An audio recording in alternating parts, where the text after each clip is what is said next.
عموما خلک فکر کوي چې یوازې انسانان د خپلو ګټو لپاره یو بل تښتوي، خو اوس ساینسپوهانو حیرانونکې څېړنې کړي چې شادوګان هم د بل نسل تازه پیدا شوي نارینه یا ښځینه شادوګان تښتوي.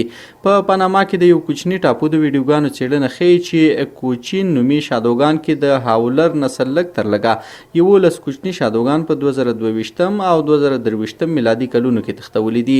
د چارې د جرمني د حیواني چلند انسټیټیوټ ساینسپوهان حیران کړي دي.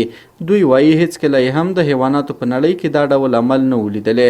تښتول شوي شادوګان یا خو مړه شوي یا بیا هم شونې ده چې بیرته خپلو شادیانو ته رسېدلي وي، خو دا کره نه ده ثابته شوې. د دغې څېړنې له مخې ځینې شادوګان چې اکثره یې نر وي د مړو شادوګانو بدنونه ګرځول، خو هغوی نه خوړل او نه یې هم ورسره تاوتریخوالی کوو. ساینسپوهان لا هم نه پوهېږي چې د شادوګانو دغه نسل دا کار ولې کوي.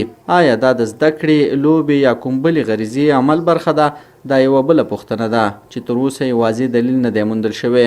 د دې څېړنې پایلې د کرنټ بایولوژي په مشهور ساینسي ژورنال کې خپرې شوې دي.